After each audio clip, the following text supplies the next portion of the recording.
Assalamu alaikum. Alaykoum salam wa rahmatullahi wa barakatuh. Voilà, très cher frère, cette rencontre a pour but de parler d'une certaine vidéo qui circule sur Internet. Donc cette vidéo te concerne directement, car il s'agit elle a pour titre la vidéo le débat avec Mathim Amar anti-Malthus. Donc on voulait savoir si tu pouvais nous parler à peu près, si tu pouvais nous parler à propos de cette vidéo-là, parce il s'agit d'un débat te concernant. Dans le débat, on a pu constater que tu fuyais le débat et que tu répondais pas très clairement aux questions qu'on te posait. Donc, on a pu même constater que Antimalthus ironisait à ton sujet et que tu aurais fui le débat à la fin. Donc, je voulais savoir si tu pouvais en dire un peu plus sur cette vidéo-là. Voilà. Très bien, donc avant tout, a'udhu billahi minash shaitanir rajim, bismillahir rahmanir rahim, wa salatu wa salam ala sayyidina Muhammadin wa ala alihi wa sahbihi ajma'in, wa salam alaykum wa rahmatullahi wa barakatuh. Donc le salam à nos frères et sœurs qui nous écoutent, et le bonjour aux éventuels non-musulmans qui écouteraient cette vidéo. Donc je tiens avant tout à souhaiter bon ramadan aux musulmans et aux musulmanes de France, ainsi qu'aux musulmans à travers le monde. Donc salam à toi très cher frère, salam à toi très cher frère. Ben écoute, moi j'ai eu la surprise de voir une vidéo sur Dailymotion, puisque j'ai eu des emails de certaines personnes m'informant qu'il y avait une vidéo sur Dailymotion dans laquelle j'aurais fait un débat avec un certain Antimalthus. Alors cette vidéo est complètement mensongère, c'est une pure invention, une pure manipulation de cet individu qui se prénomme Antimalthus, enfin son pseudo, mais son nom, je l'avais écouté sur une vidéo avec le journaliste de Radio Monte Carlo, dans laquelle on a pu constater qu'il chialait auprès de ce journaliste et qui les avouait des moudjahidines à travers le monde. Ça, c'était une parenthèse. Alors, on a pu constater à travers un certain nombre de preuves évidentes que cet individu est un menteur, est un manipulateur, est quelqu'un qui ment de façon évidente, de façon sans l'ombre d'un doute. On a apporté les preuves à plusieurs reprises, et qui n'avait absolument aucune science, et qu'il était carrément enfermé dans sa secte, qui, soi-disant, pseudo-salafi, qui l'empêchait de voir pas plus loin que le bout de son nez.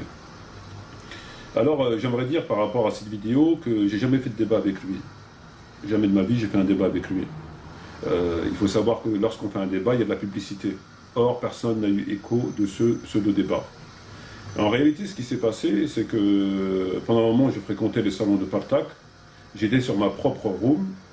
Et comme tout le monde sait, sur Partak, il y a des gens qui prennent le micro et qui parlent. Et pendant un moment, il y a une personne qui prend le micro et qui parle.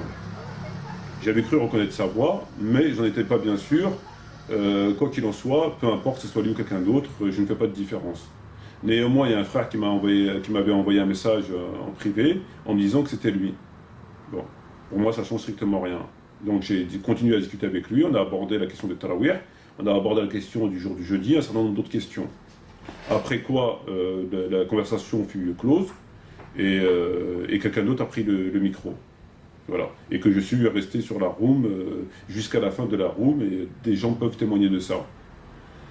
Ce qui s'est passé, vraisemblablement ce qui s'est passé, c'est qu'il a enregistré cette conversation, et non pas ce débat, puisqu'il n'y a jamais eu de débat, et il a fait sa manipulation en faisant des découpages. C'est-à-dire qu'il a repris un morceau de ce débat, et il l'a coupé au moment que ça l'intéressait, en faisant croire aux gens que j'étais parti.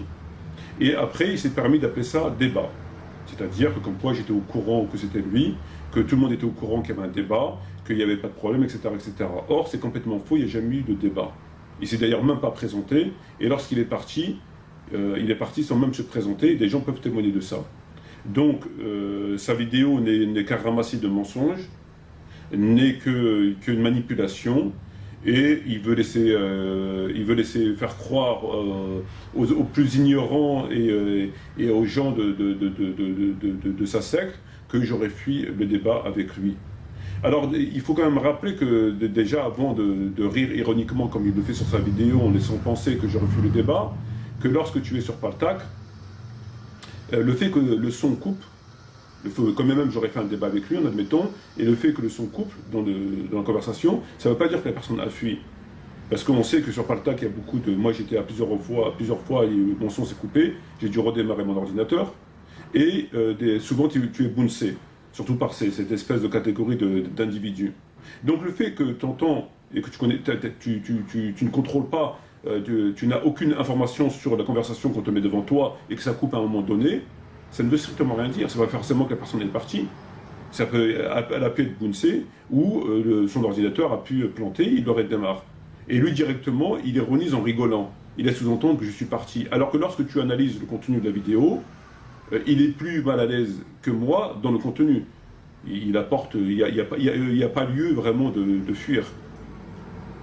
Voilà. Donc, combien même j'aurais fait un débat avec lui, ce qui est faux, je n'en ai jamais fait, ben, c'est pas parce que ça a coupé que tu vas faire une vidéo en laissant penser que la personne est partie. Donc sa vidéo est ni plus ni moins qu'un mensonge de plus. C'est quelqu'un qui est habitué, c'est un hypocrite. On peut qualifier, en ce jour du Ramadan béni, je prends la responsabilité de qualifier cet individu comme étant un hypocrite. Voilà, qui faisant partie non pas de la secte des salafis, mais de la secte des hypocrites. C'est un menteur hypocrite qui utilise tous les moyens, légaux, illicites et illégaux et tout ce qu'on voudra, pour essayer de mener à bien son projet qui consiste à essayer de discréditer quelqu'un qui vraisemblablement le dérange. Et Dieu a maudit les hypocrites. Voilà. Ouais, j'aimerais te poser une question. À partir du moment où tu échanges, tu converses avec une personne, tu échanges des idées, c'est pas considéré comme un débat? Non, absolument pas, parce que lorsque tu débats, il y a des règles qu'il faut d'emblée signaler. Donc il faut que la personne se présente, pour que tu puisses savoir avec qui tu débats, et non pas dans l'anonymat, afin qu'elle puisse assumer ses propos, et non pas revenir avec un autre pseudo et continuer ses conneries, comme souvent beaucoup de gens le font. Il faut savoir de quoi tu parles. Et il faut mettre des contrôleurs afin qu'il n'y ait pas de manipulation des découpages. Comme ce qu'il a fait, il a découpé et du sujet que tu vas parler. Voilà, donc c'est ça un débat. C'est-à-dire qu'il faut qu'il y ait des contrôleurs de part et d'autre, entre autres, qui puissent contrôler et qu'il n'y a pas de coupage à un moment donné, que quelqu'un ne soit pas bouncé exprès. Enfin, il y a souvent des saboteurs. En général, c'est comme dans une bagarre chez les chacals. Quand un, il n'arrive pas à s'en sortir, les autres, ils arrivent, ils les sautent dessus. Donc eux, en général, avec ces gens-là, quand il est mal à l'aise, eh ben, qu'est-ce qu'on fait? On va essayer de bouncer la personne. Enfin bref, c'est très connu, ce genre de méthodes sont très connues sur Paltalk. Et moi, je ne suis pas un habitué de Paltalk. Donc, et appeler ça un débat, ça n'a aucun rapport avec un débat, il ne s'est même pas présenté. Et c'est d'ailleurs pour ça, dans la vidéo, il n'y a pas de présentation, il n'y a rien, et personne n'a entendu parler de cette vidéo. Personne. Quel intérêt il a à faire ça, là? L'intérêt qu'il a à faire ça, c'est comme l'intérêt qu'il a eu à faire sur le fait qu'il aurait dit que j'aurais inventé un hadith pour essayer d'égarer les gens, et on a apporté la preuve que je ne l'ai pas inventé. Tout de suite, il s'est mis à faire une réflexion qui était complètement mensongère et complètement débile, alors qu'en fin de compte, ce hadith existait. Il s'est excusé auprès des siens, mais non pas auprès des personnes qu'il a calomniées. Le fait qu'il m'avait accusé d'avoir inventé le mot dorénavant dans le hadith sur la prière de Tarawih, alors que ce mot existait dans les livres de Bukhari, et que le traducteur, même s'il n'existe pas en arabe, Fasalou ayyuhannas fi buyutikum, Fasalou ne veut pas dire dorénavant. Néanmoins, on sait tous très bien qu'on ne peut pas traduire un texte mot à mot, donc le traducteur, pour appuyer le Fasalou, donc pour bien l'appuyer, donc c'est ordre, c'est impératif, il a mis dorénavant. Quoi qu'il en soit, ce terme existait dans le Sahih de Bukhari, et il existe dans d'autres Sahih. Donc lui de suite, il a dit que j'avais inventé, que c'était... Bref, c'est quelqu'un qui est habitué. Donc le but de ça, c'est essayer de faire croire aux gens, les plus naïfs et les gens qui sont de son côté, que je suis quelqu'un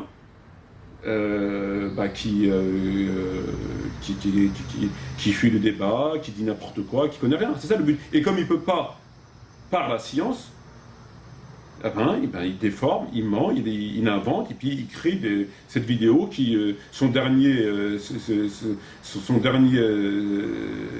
coup de couteau dans le dos, en faisant croire qu'il y a eu un débat, il l'a coupé, il a sûrement rapporté une autre bande où il disait, je sais pas quoi, qu'il n'y avait rien à voir à la conversation, ça n'avait rien à voir, et puis il a fait son montage, et puis d'ailleurs cette vidéo remonte à au moins 4 mois, et il l'a mis dernièrement en mettant le débat, alors qu'il sait très bien qu'il ment. Voilà. Donc son but, c'est de discréditer. C'est des choses qui sont classiques. Mais en faisant ça, il met des preuves sur Internet. Ça restera. Je veux dire, non, mais je veux dire, ces vidéos restent. Donc les gens... Non, il met pas de preuves parce que c'est un effronté. Lorsqu'il m'a accusé d'avoir inventé le mot dorénavant et que j'ai apporté les preuves à l'appui que ce mot était dans Bukhari, ça l'a pas empêché de revenir. Ça l'a pas empêché de revenir. Lorsque j'ai apporté la preuve qu'il mentait, lorsqu'il a dit que j'ai inventé le hadith de Bukhari qui n'existait pas dans Bukhari, on lui a apporté la preuve qu'il existait et il m'avait insulté de tous les noms, ça l'a pas empêché de revenir. Ça n'empêche pas de revenir. Il reviendra encore et encore. Tant qu'il y a des gens qui sont là pour... C'est normalement en temps normal, ce genre d'énergumène, calomniateur, accusateur, dans les termes de la loi, ils sont flageolés. Ils sont flageolés dans l'islam. Il aurait eu pris quelques coups de fouet, ça l'aurait guéri, je pense. Je pense qu'il serait pu revenir faire des vidéos, mais comme il n'y a pas de sanctionneur, à partir de là, il peut revenir autant de fois qu'il veut, il peut raconter tout ce qu'il veut, il n'y a pas de problème. Je vais te poser une question aussi. Je voulais savoir pourquoi il a mis autant de temps avant d'envoyer cette vidéo. Parce que je pense qu'il a dû gamberger, et puis il n'avait rien d'autre à se mettre sous la dent, et puis bon ben, il a été encore plus loin dans le haram.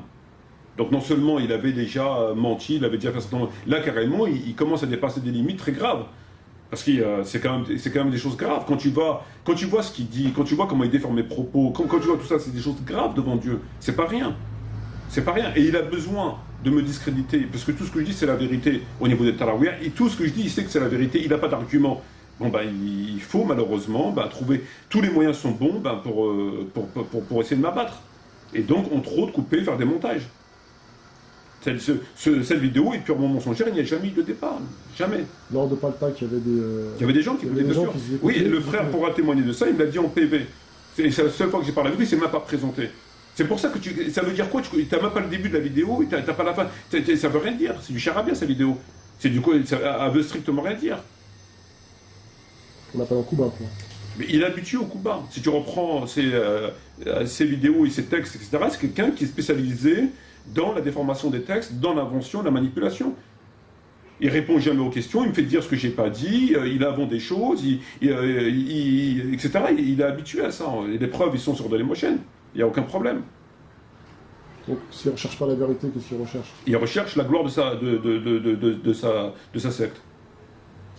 Qui est le pseudo-salafisme. Enfin, alors qu'en vérité, ils sont opposés carrément au salafisme. Jusqu'à preuve du contraire, les salafis ne touchaient pas le RMI, ne vivaient pas dans un HLM, on touchait les allocations familiales, en travaillant pour le Kofar et en payant des impôts pour tuer leurs frères. Et ils désavouent les Moudjahidines. Donc ils n'ont absolument rien à voir.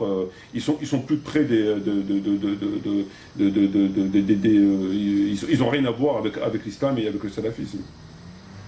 J'aimerais te poser une question par rapport au Tarawih. Ça fait un petit moment que tu as mis en place le site et que tu as ramené tes preuves. Est-ce qu'on t'a contredit ou est-ce qu'on t'a fait changer de position? Jamais. Il n'y a aucune contradiction. C'est toujours les mêmes entre guillemets arguments qui reviennent. Ou les mêmes mensonges qui reviennent. Il n'y aura jamais... Aujourd'hui, je peux confirmer de façon très claire, suite à la découverte qu'on a fait sur le fait que des enfants de compagnons n'ont pas fait tarawih et ont contesté dès la première heure les tarawih. Donc je ne suis pas le premier avec les chiites, comme ils l'ont laissé dire, avec leur soi-disant ijma' consensus, qui n'existe en réalité que dans leur petit cerveau. Il y aura absolument... on peut clore le sujet, il n'y aura absolument aucun argument. Absolument aucun. Jusqu'à la fin des temps.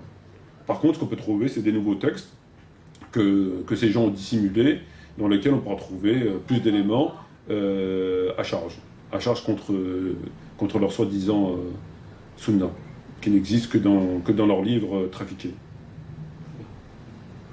Voilà. Donc, écoute, tu nous as bien éclairé sur ce point-là. Donc, si tu as autre chose à ajouter concernant cette vidéo. Moi, la chose que j'ai ajoutée, c'est toujours ce que je dis à la fin de mes vidéos, c'est de mettre en garde Il faut savoir que les ennemis de l'islam ne sont pas que Bush ou Israël. Il faut savoir que dans l'islam, l'ennemi c'est le mécréant, mais le pire ennemi des musulmans, c'est l'hypocrite. Donc on a tendance à oublier que dans cette communauté, dans cette Ummah, il existe des hypocrites. Donc moi je mets en garde nos frères et sœurs contre ces hypocrites-là, et surtout quand ils ont un langage mielleux et qu'ils ont une belle barbe.